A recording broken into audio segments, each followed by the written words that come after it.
Good afternoon, everybody, and welcome back to the Adams Brothers podcast. We are here this evening with Rhonda Turner and Jumorrow Terra, and they are the authors, one of two authors out of 16 women, all Black women, I should say, that wrote this book, Sister to Sister, and they're here to tell us about their book this evening. Rhonda and Jumorrow, welcome to the Adams Brothers podcast show.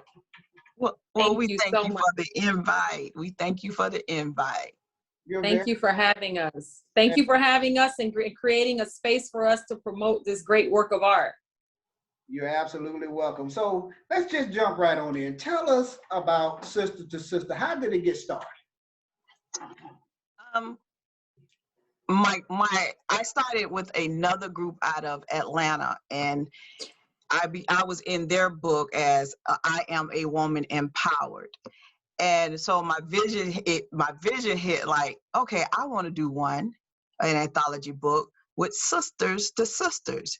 I am in a lot of organization. I am a Delta Sigma Theta. I'm a part of Delta Sigma Theta, and I am the president of the National Coalition of 100 Black Women South Palm Beach County chapter. So therefore, I know that I've been through a lot of stuff with Black women.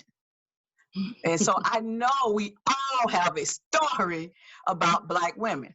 I am that woman that likes to empower others, likes to build others up.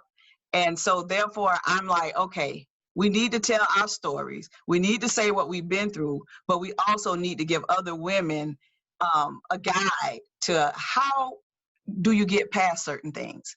How do you make it work? Because everybody's not going to be for you. People are intimidated by you. People are jealous. So how do we still do what we need to do and uplift others? So that's why I came up with doing the Sister to Sister anthology book. Now, before we came on, we talked a little bit off camera, and you said that it was 16 all Black women that was in on this book, and you all had a chapter.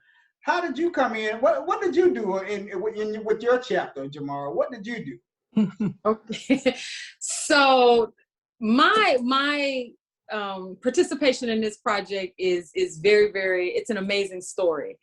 And I initially was not, in the beginning of this process, I initially was not a part of this project.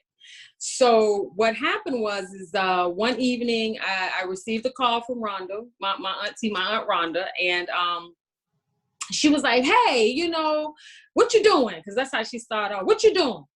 And I was like, nothing, what's up? And so she started talking to me about Sister to Sister and the anthology and what it was about and what the vision was and everything. And so, but what Rhonda did not know was that I had already started writing my own book, which I have been writing for a while because I have books in me that I need to get out. But for whatever reason, I had not completed them. And I had already had an experience like a couple of nights before in my kitchen where I received a word. I was listening to a message on YouTube from a very well-known pastor, and he was talking about the four rivers in Genesis, and he was speaking prophetically to me, and he said to me, within the next 2 days, there's something that's going to happen to you that is going to shift, and going to shift your life, and it's going to create streams of income for you. And she called me the next day with this book. So needless to say, y'all know I passed, it was just over. My Lord. It was over. We just had church. So that's how I became a part of the project. And she said to me that, even after the process had started, my name dropped in her spirit. And she was like, wait a second, why didn't I ask Terra? I should have asked Terra. And like and it was in that time frame, that 2-day time frame, where my name dropped in her spirit, and I was standing in my kitchen listening to the prophetic word being spoken into my life. So anytime we're doing interviews, I always tell people this is a God thing for me, because one, throughout my entire life, it has been prophesied to me throughout my life that books, I will be writing books. And I believe in the gift of prophecy, because I believe in the word of God.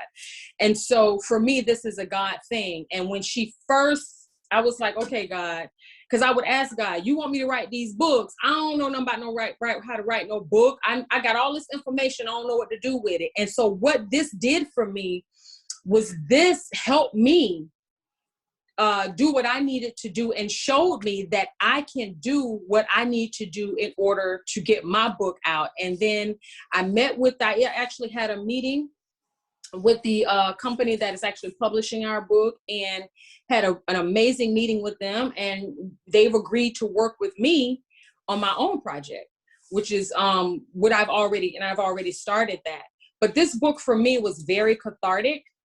You know, you guys are Black men, and you have your own journey. You have your own experiences with each other, and you have your own experiences with Black women as well. But Black women are unique creatures. There's no other species walking the planet like a Black woman, right?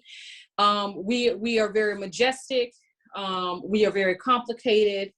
We are very strong. We are very thoughtful. We are very nurturing. We are all things to all people all the time.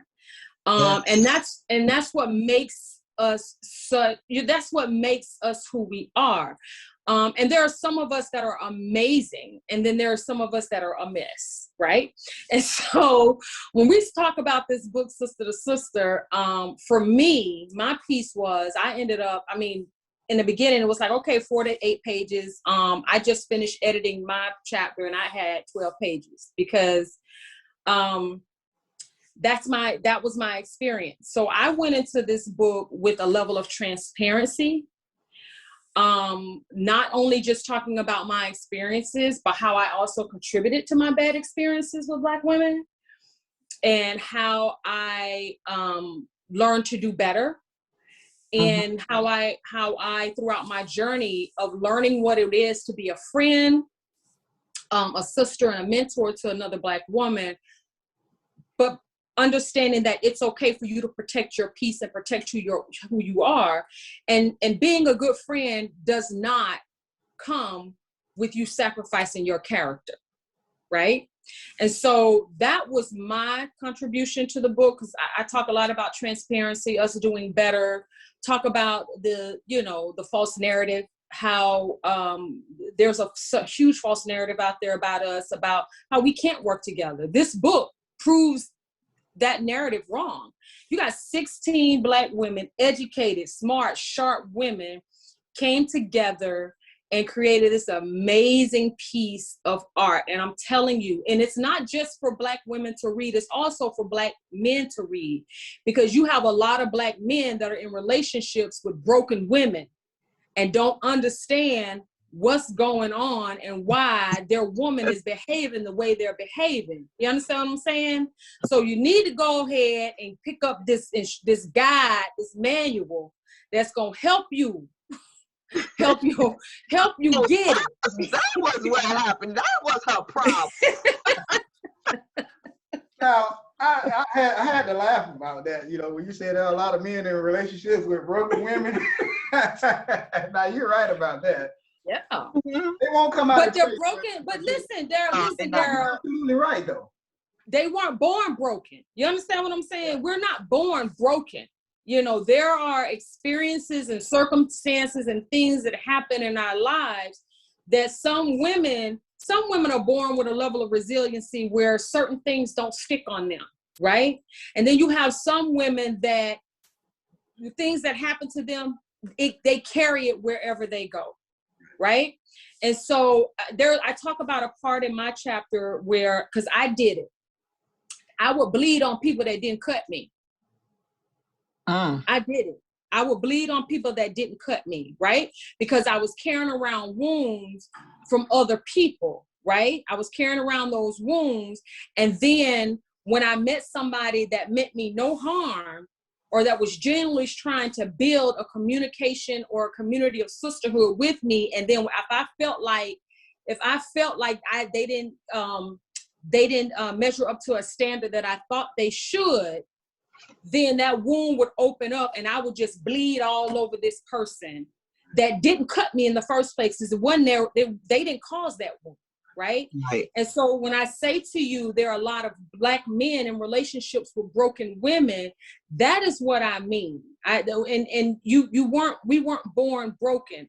And, you know, when you are trying to be in a relationship or trying to build a relationship or be in community and relationship with someone, it will help to understand that your happiness isn't predicated or found in that person. I believe that you come happy, I come happy, we share our happy, we be happy together. You can't depend on somebody else to make you happy, because we're human, we're fallible. People are going to fail you every day, right? And so, you know, Black women are always accused of being angry, of being difficult, of being, you know, promiscuous, of being too sassy. I mean, just being all these different kinds of things, right? Negative things, right? Because so many times, you know, brothers have brought into the stereotype of the false narrative in this single story that has been depicted about Black women. And we are some of those things, but that's not all we are. But when you take the time out to understand the why, you take the time out to understand the why, then that creates a segue and an avenue to for dialogue to say, okay, well, instead of me walking away saying I can't deal with this, what can I do as a protector, right, to help this sister heal? You know what I'm saying? Like, you know, because we don't want to be the person y'all got to get over. I don't want to be the person people got to get over. Yeah, I want people to have a good experience with me, but you're not going to have a good experience with everybody. And I'm not saying subject yourself to abuse and disrespect, but I'm just saying understand. And you have listen, there are a lot of us, like Daryl, like y'all were raised. Like, y'all are, you know, your family is very known in the community. You and your brothers, you all are doing great things in the community. People know my parents in the community. They know me and my sisters in the community. See, we were raised. You have to understand, you're going to come into contact with people that were raised, and you're going to come in contact with people that grew up. There's a difference. Yeah, there's a difference. It's a true difference. Some people grew up and some people were raised. Right. There's a difference. There's a difference. Now, Rhonda, I heard Jumorrow say that you reached out to her as being one of those 16 women that you wanted to participate in the book. What made you? How did you come up with the other 14 women that you have on your list that participated in this book? What was it? Their personalities? Was it their just? What made you? Well, as I stated before, there's not one Black woman on this earth that have not been through something with another Black woman. Right. So therefore, some of the women that I did put on, I already knew them from the organizations I work with, and I wanted to know, was they interested? So no, did I just go and say, okay, I know you had a problem with a woman. I know you had a problem with a woman. No, because I know we've all been there. We all had friends that somehow we done fell out. We're not big enough to say when we're sorry, or what can I do to help you? What can I do to lift you? So most of anybody that I asked them, was they interested? I told them what it was about, and they was like, sure, I'm in. My goal was 25, but you know, once again, you have a lot of women that be afraid to put the story out there or to even participate in that. We have people that are very comfortable where they at. So now that's not for me. No, that's not for me. I'm 50 years old. I'm not comfortable. So I got to keep moving until God says, baby, it's time for you to come home. So that's how I wound up coming up with that. Okay. What were some of the complaints of the Black women, by the majority of the Black women, about relationships and about men? That question is posed to both of you. What were some of the major complaints from the women about being in relationships with other women? With other men. With other men? Yes, with men. Well, the book, I mean, Rhonda, you can chime in, but the book was really basically about women being in relationships with other women and the complexities that they had therein. Thereof. We know that sisters fall out behind men all the time. That was why I asked. Now we know that. We know that a sister black women will fall out behind a man every single time, not understanding that you can't keep nobody that don't want to be kept, and nobody can take nobody from you. So can't nobody take your man. Your man is not with you because he left. He chose to leave. And so that is one of the things that we as Black women, we need to understand. Like you have, like, you know, Rhonda, and I don't know if you agree with this or not, but you have a woman will be in a relationship with a man, and that man will dishonor that relationship by stepping out of that relationship. And I know I can only speak for Black women because I'm Black. So I can only speak to the Black experience, right? There are many Black women that will fall out with a woman because of the actions of their man, and will hold the woman accountable, but will never hold that man accountable for disrespecting the relationship, for stepping out on the relationship, for breaking the vows, the commitment, or the promise of the relationship. Not saying that the woman was right for violating that relationship and stepping into a space where she had no business being in the first place, but not understanding that you can't go where you're not welcome, right? So if she had not been made welcome to step into that relationship, she wouldn't be there. So somebody welcomed this woman into this space, right? And we as Black women really need to see, we get so flattered that we are unable to focus at times. And I say this all the time when I'm doing my groups, my workshops. Stop being so flattered and focused, right? You understand what I'm saying? You know, because if Black men don't know how to do one thing, they know how to flatter a sister, right? They know how to do it. They know how to make us. Black men are experts at making Black women feel good about themselves and feeling horrible about themselves. Oh, man, they're experts at that. They're come on now, they're experts at that. A Black man will make a woman feel like she's on cloud 9, and then in the next breath can make a woman feel like she ain't worth a damn. And now we know that to be true. He got her on cloud 9. He realized he have her on cloud 9. Then next thing you know, he does something to make her be like, what's wrong with this? I need to humble her because she gonna mess around and think she too good for me, and she gonna go find somebody else. So let me humble her. Let me point out some faults. Let me do something to bring her back to reality, the mind games, the manipulation, and things like that.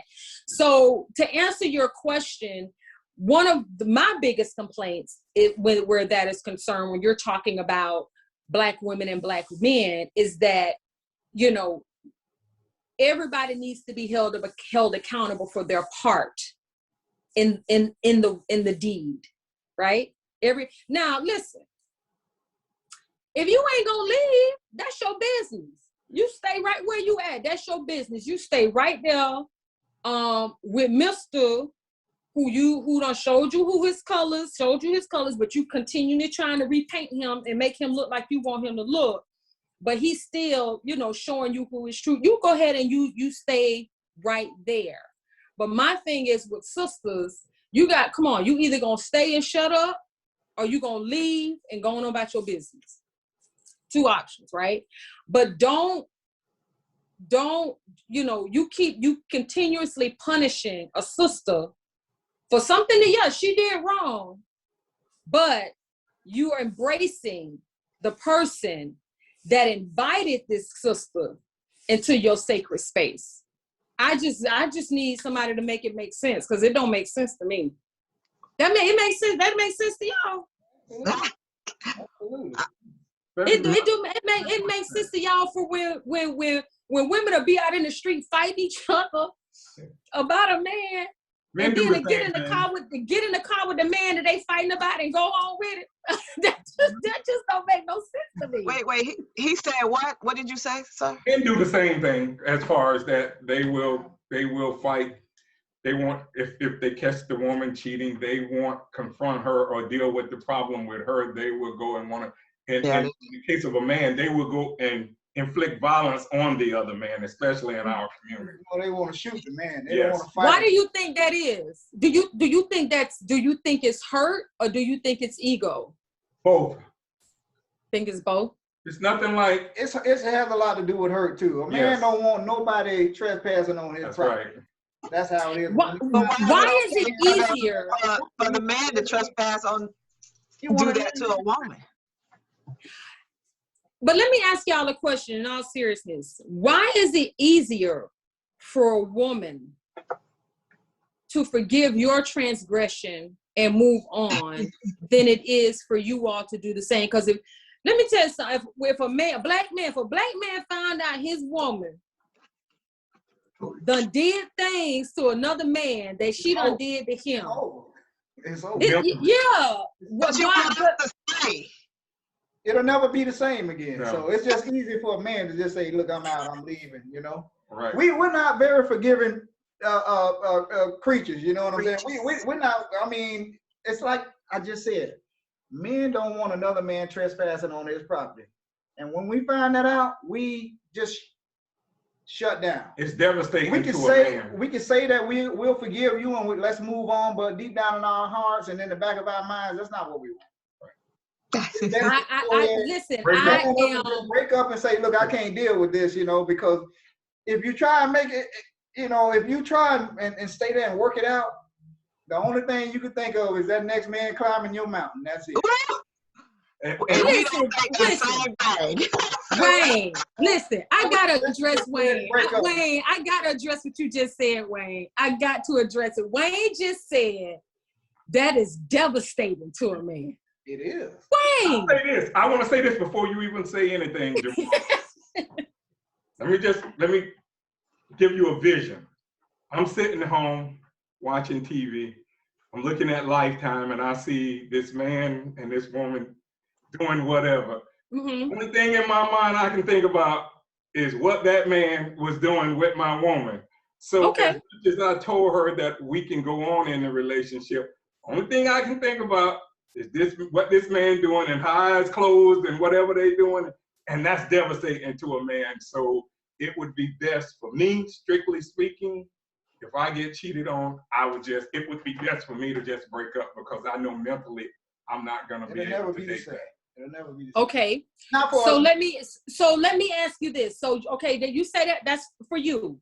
Yes. Then why is it that when you all do it to women, you expect forgiveness and you expect women to just move on and forget and carry on? Because you guys will, and I say you guys, I'm telling my men, because the majority of men will want to put a timeline. Oh, that happened such and such ago. You know, you still talking about that. You have just said that is just something that you will never be able to swallow it. It's going to regurgitate itself every single time. However, when men do it, they expect women to show mercy. They expect women to exhibit grace. But you in turn cannot do the same. Why? I wouldn't expect that because if I know I messed up, I'm gonna just say, hey, if you break up with me, I just have to man up. I messed up and I got called. Okay, so you wouldn't be able to do it. So let's talk about the majority. Wait, Terra. Who opened up that can of worms? Who opened up that? Who opened up that? I asked that question because it's a sister to sister book. So I was just wondering, in that book, in relationships with other women, and I was wondering, Did they have a story about they fell out with a female because of a mate? I'm pretty sure you're going to find that in there. Oh, yeah. It may be, but understand the goal of the Sister to Sister book was to talk about your relationship with other women, that you expected loyalty from that woman as well as a friend. Mm-hmm. But things happen. So sometimes a friend is in your life for just a season. So we want people to understand is you can work through some things. You can Mm-hmm. forgive. Mm-hmm. You may not be the best of friends, just like you always talking about the relationships. You may feel like, hey, I can say hi and bye now, Mm-hmm. but it's just not the same. Mm-hmm. Mm-hmm. But that's mainly what we wanted to talk about. Now, yeah, you don't fell out with some women about your friends. Heck, I had a friend that not that she was into my husband or when I was dating him, but she was like, oh no, you went through all of that. You don't need to be with him. She stopped talking to me, period. Like we, and then every blue moon, she'll say hi, I see you and this and that. But, you fell out with me because I made my decision. Right. And that's happened to a lot of women about the, because, a lot of women, sometimes they really don't have a really appropriate and accurate definition of what friendship is. And they try to use friendship to control, because you have a lot of women that live vicariously through other women, right? They're living their life through another woman. That's why my motto is, I am not friend. You will never catch Terra being friends with a woman that I know or think wants my life. That don't work for me. You can't be friends with people that want your life. That's not going to work, because you will always be their friend, but they will never be your friend, because they're only in it because they want something from you, right? So you have women that do that. And going back to what Rhonda said, when she was talking about people are in your life for a season, that is absolutely true. Listen, we choose our friends, but situations sort them out. Situations will sort your friends out, right? So you can be friends with a person, you can be like friends with people for a long, long time, right? And something will happen. A situation will arise. An incident will occur, right? And you know what they say, if you really want to know how somebody feel about you, fall out with them, right? That's the truth. If you really want to know how somebody really, really feel about you, fall out with them, right? Everybody on South End, North End, everybody know everything you went on in your life. Yeah, from high school up until now, right? And so this book is really trying to help sisters understand that, listen, you're reading this book, you're not the only one that's gone through that. You're not the only one that's experienced that. Your hurt is valid.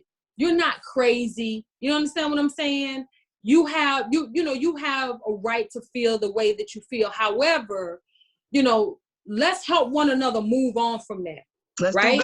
Let's stop mismanaging our emotions when it comes to how we're responding and how we are reacting to one another. Because look, it's okay to walk away from people. Like, we ain't in no gang. I ain't in no gang. You understand what I'm saying? It's okay to walk away from people that you feel they're not serving you, or they are toxic to your mental. It's okay. And so this book is really to help women to understand, first of all, to validate their experiences.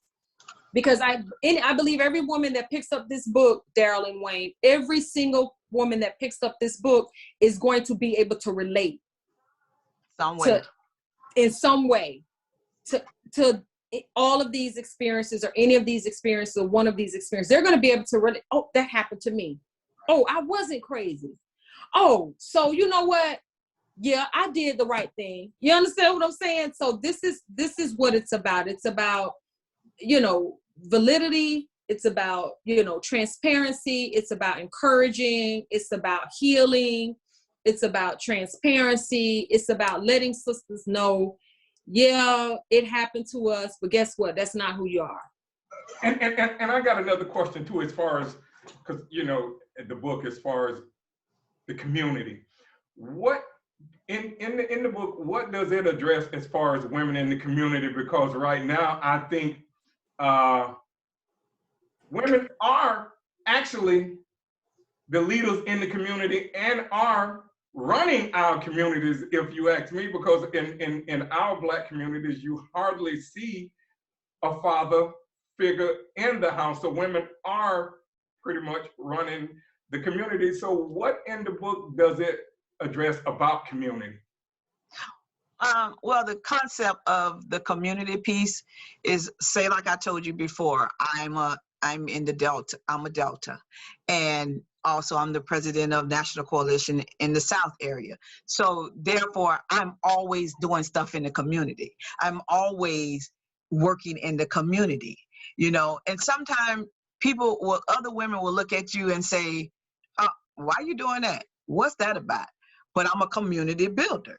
That's what I do. I'm about building others. So why aren't you building others? Why is it okay for you not to empower another woman? That's a problem. So half of us in here that's in this book are doing something in our community. Terra does the human trafficking. I have so many other women that's in NCBW as well. We are doing positive things to make a difference in our community. So why we have to keep bringing down each other? And are any of the 16 women have any political aspirations as far as the future from your conversations? I think one of them does. I think one of them maybe two, because I'm maybe one, maybe two. Not me. See, politics is not for me because I'm not set up for how, I can't, my psyche. And I've always my psyche not set up like that. I'm not that political person, and I've always said that. But people always told me, what you're doing now is political. Yeah.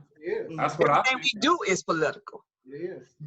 So no, I'm talking about like that, like being like running for office. I had a conversation with State Representative Patricia Williams this weekend, and in the conversation, in my parting with her, I really said, listen, let me tell you something.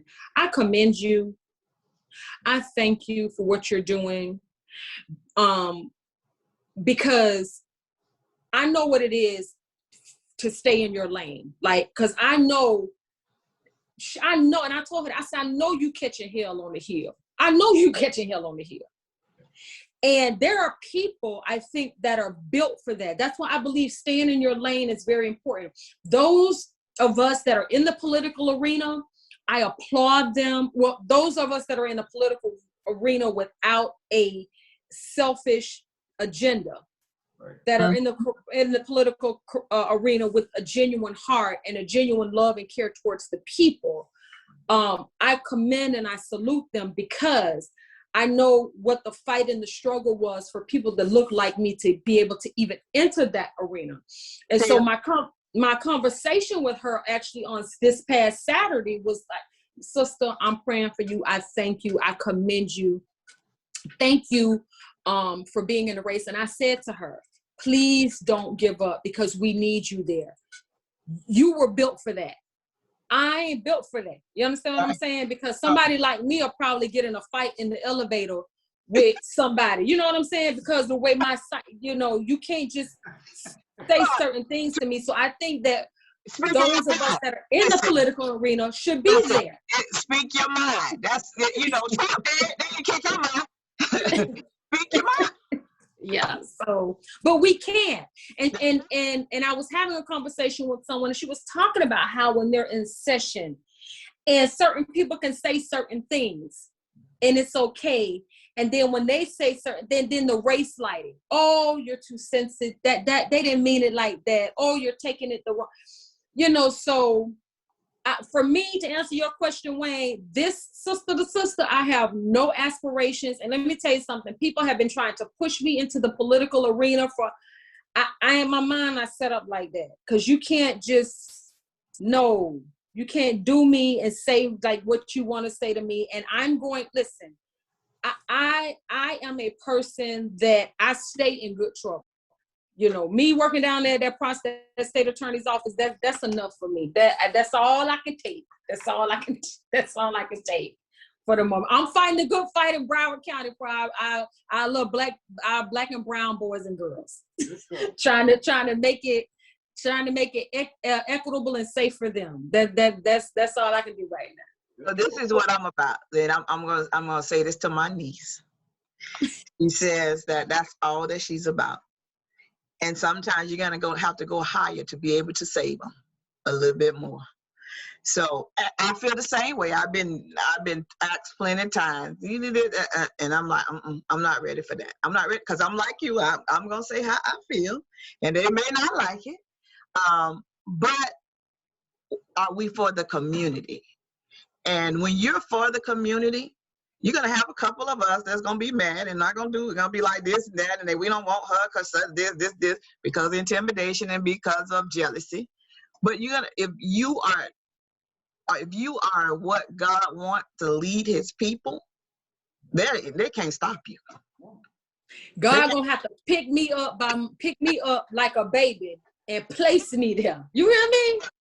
He gonna have to pick me up and place me there. Because you know it's gonna be a time in your life you may say, okay, this is my chance to make another difference. And then I know that'll be nobody but God. Because I don't think like that right now. But you know what? 5 years ago I didn't either. I really didn't. And I'm still debating. I am being pushed and pushed. I'm still debating. Because I don't know if that's the way I really want to go. And that's the reason why Wayne and I have and myself haven't run for office. Political. Why? Office. People come to us all the time and say, "You all need to run for office." I'm too. I said that to you.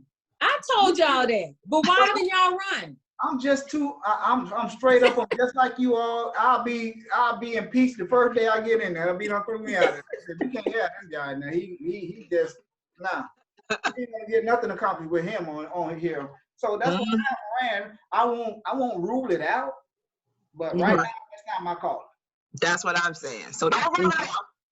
What about you, Wayne? Wayne, why haven't you run, Wayne? Well, I'm too black, and I think I'll go asking for resources. What does that mean? For the whole black community. First day I get in office, we want money. I'll go and ask that at least $5 million be allocated over in the black community, and I'll find myself with one of the other representatives or commissioners arguing. So nothing will never get done, more or less like you're saying, Jumorrow. Nothing will never get done because I will always be an advocate for my people. And if I run, I'm not running for no pension. I'm not running for no benefits. I'm not running for the accolades. I'm running strictly to help my people. So in this day and time, you find a lot of politicians, they don't advocate for black people. You will hear them say minorities or black and brown people. No, I don't believe in those words there. I believe in strictly advocating for black people. So I don't think I will get a lot of my constituents will probably not vote for me. So it's better for me to be on the outside as more or less what I enjoy as a watchdog over the politicians. As Daryl said, would I rule that out? No, in the right situation. In the right one. Yeah, because there's a big difference between a politician and an activist. Yeah. You got a lot of politicians and not many community activists. All right. Yeah. I'm not an activist. I make that very clear to people. People in the newspaper, they quoted me as a activist. I'm not a back. I'm so not. So how would you define then? How do you define yourself? Because you're very like a watchdog over politicians, a watchdog over other politicians, just making sure holding them accountable. But I'm not an activist. I'm not out there planning protests. I'm not out, doing that groundwork. That I consider myself exposing their indiscretions. So I always make that very clear to people that I am not an activist. He has to say, I'm the watchdog. Yes. Okay. Okay. Yeah. Okay. And also about the book, do y'all have any other aspirations on writing any books further beyond this? You are Jumorrow, Rhonda? Oh, Yeah. Yes. Well, I'm working on my book right now. I'm also working on my piece right now. I've working on a book about my the work that I've done in human trafficking. So that book is going to be about my experiences as a victim advocate and working with young women who have been subjected to sexual slavery, and the experiences. And it goes, you know what, I ended up taking it back when I started writing Sister to Sister, it was like a switch came on. And so while I had started writing about certain experiences, then, you know, I was like, wait a second. Then I took it all the way back to my days with the Department of Juvenile Justice and the things that I saw in the delinquency system as it pertained to our black and brown girls and boys. And so the book that I'm working on now, Wayne and Daryl, is specific to what I've seen throughout my 20 some odd year journey in working in the child welfare system, in the delinquency system, in the judicial system, as it relates to our black and brown children. So yeah, and I'm very excited about it. I have to say, I'm not just saying it because it's good. It's good stuff. It's gritty. It's raw. It's uncut. So I'm really excited about it and seeing what it's going to do. And we like to get you back on as far as to talk about human trafficking in the future. If we can, we like to definitely set that up and get you on to talk about that. Actually, we wanted to get you on a while back. Something came up. COVID.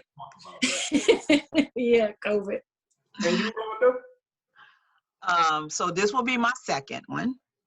I'm doing 2 more this year. I have one that's coming out with Black women business. That should actually be out this week, the information for people that want to participate. And then I am doing one for married wives. Very interesting titles. Yeah. And where can we find your book at? This one you can go to Sister to Sister to, is it a sister? What is it? Sister to Sister. Sister to Sister book. Yeah. www.sistertosisterbook.com. Say that again. Yeah. Say that one more time. Sister to Sister book.com. Any book signings or tours? I'm trying to work on some of that, but we've been doing a lot of interviews because the books will be out in June. But I am trying. Everybody's like COVID, you know. So I've been trying. So of course you probably gonna have to go. We're gonna go back into our Black area and do some setups at some places. I already have one that I'm talking to on Atlantic Avenue. So wherever we can do it, we don't have a problem with doing it right now because everything else like is kind of closed. Like, to that kind of stuff. Yeah, so it's hard. From the community, as far as your friends and family. Say that again. What kind of support have you all gotten from friends and family about the book? When we first did our first Facebook Live about the book, we had a lot of hits. People were like, oh my God, this will be a good book. Because like I said, a lot of people go through things. And we even had a man that got on and I said it, and he said, I advise the men to buy this book for their woman. And so people was like, yes, we want to hear about that. And I can tell you the last book that I was in, I Am Empowered Woman, it was a lot about our different struggles in life that we had. But we made it through all those obstacles and where we at today, successful women. So we're doing it. And I can tell you, this is not really, I met this young lady because I do a lot of married and wives things. Or I met the young lady that got me involved. She's out of Atlanta.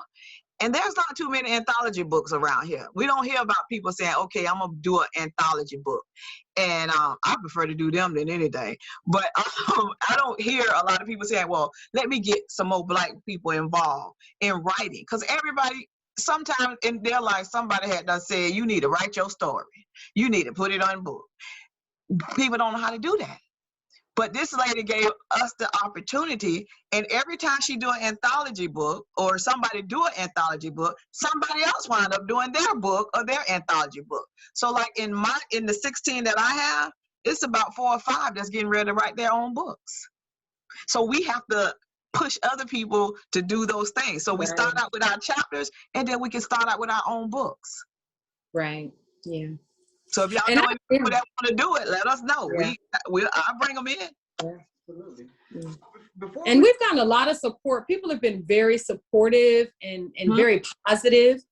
I think because people at this point are intrigued because you have so many people that are waiting to see what's in the book, you know, because you have a lot of people, like Rhonda said earlier, that have had these experiences, but they don't have the nerve or the gumption for whatever to say out loud what has transpired or what they've gone through. Because a lot of people have gone through things with Black women within their own families. You understand what I'm saying? Yes. And so it's just, you know, people are just waiting to get this book to say, okay, to read what's in it, to say, okay, yeah. And then what happens is understanding that information sometimes gives people the freedom to share their information and share their story. And so from my end, we did the pre-sales, and I'm happy to say, you know, I've gotten so much support from my pre-sales and things like that. And I think it's because people know that when I'm a part of something, I'm just not going to be a part, knowing who I am and knowing me, I'm not going to be a part of just anything. Right? It's going to be, it's legitimate. It's going to be dope, you know, and I'm going to just bring my all. And so I'm just very grateful for the support, and I'm grateful for you all allowing us this outlet, you know, to be able to talk about this book, you know, and to letting women know that, you know, there is an outlet here, you know, get this book. This book may prompt you to share your testimony. This book may prompt you to start journaling, journaling your story, which could produce a book for you. You know what I'm saying? And so, you know, we got a lot of women walking around here with holding on the pain, holding on the shame, holding on the hurt. And it's time to release that. It's time to be free on purpose. It's time to be free on purpose. And so I think this book is an outlet and will allow them to do that. And that's what we're here for. We're just trying to help people be free. Let you go. We have a couple of more friends that we talk to and everything, you know, off camera and all, you know, out in the streets and whatever. And they want to write books as well, but they don't know how to go about writing these books or who to contact or where to even start, how to publish the book. Can you, either one of you ladies, give them some insight on how to publish their book and their book if they write one, or how to put it out there, you know, how to just go about the journey of writing the book? Because we get, I don't know, I couldn't tell you. I've never written a book before, so. Well, you have my email. They can actually email me, and I'll get them in contact with the right people that I have had to help me with this journey and get me involved in their journey. Wow. So, I mean, in June, we're going, from the first book that I did, we're having a gala in June, and it's all the 26 women that was in that book. We're doing a gala in Atlanta, and it's just going to be amazing. So there's many opportunities. We just don't help each other out. Yeah. We just don't. And that's what we're trying to do. We want to help other women like you all get out there and put their stories and their books out there. So they can always go to send me an email, and I'll give them the contact for the people that does it. Okay. But listen, you know, and like with me, and because I'm holding myself accountable, guys, like with me, it's not easy. It's work. It's work. Like you have to be committed to it. Because like with writing a book, like there are dates, there are deadlines you have to meet. There are certain times when your manuscript, your stuff needs to be submitted because you got editing. And then you listen, it is work. It really, really, really is. And let me tell you something. I say I'll send the information to them and let them contact them, and they can tell them all, because me being the visionary of this project, I had to sit down and I had to plan the dates for the meetings, the dates for this, the dates for that, to talk to everybody. And then, you know, when you're working with different personalities, strong personalities, so you over there, don't be supposed to have this, don't be supposed to have that. So I understand. So if they're interested, I can get them the person that they need to contact, and they'll tell them what they need to do. They'll set up a Zoom meeting, because we know COVID is what it is. And like with Terra, I think she had a Zoom meeting with them. A couple of other ladies had a Zoom meeting with them. So they're moving. People are doing it. Yeah.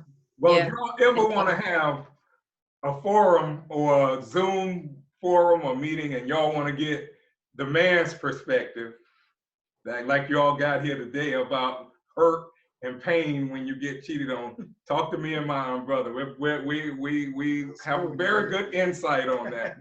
Y'all need to do an anthology. Y'all need to get a group of men together. Y'all need to write a book. The men won't follow through. The men folks will not follow through. Yeah. You don't think so? They didn't. They tried to do one now, but they try to do it in that area in Georgia. I don't know how it will work in this way. So if you can get, if you got some men's, there you go. I'll make sure. Look, there they go. Rhonda, make it happen for y'all. If y'all can get a group of men together that want to do an anthology and wants to put your stories, your experiences on paper, Rhonda connect. Listen. Rhonda connect you and we'll get it done. And your title could be "We Hurt Too." Okay, now she done named the book for you. She done did that. Listen, she done did the hard part. She done named the book for you. We definitely know who to reach out to. We will be reaching out to you all. Rhonda Turner and Jumorrow Terra, one of 16 women who participated in the book Sister to Sister. And you can go and purchase that book on the website, sistertosisterbook.com. And go out and support these 16 strong Black women and buy their book and read that book. And not only just read the book, just apply it to your life. Apply it to your life. And let's make some changes here to our lives. You can learn something from, even the men. Us men, we can learn something from reading this book as well. I want to thank you two ladies for coming on the Adams Brothers podcast. You all are welcome to come back anytime you get ready. Anytime. And come back and talk to us. And thank you so very much for being on the Adams Brothers podcast. Thank you for the outlet. Thank you for the time. We appreciate it. Yes. Thank you. Thank you so much. You're very welcome. Have a good evening. Have a good evening. You too. Bye-bye. Good night. Good night.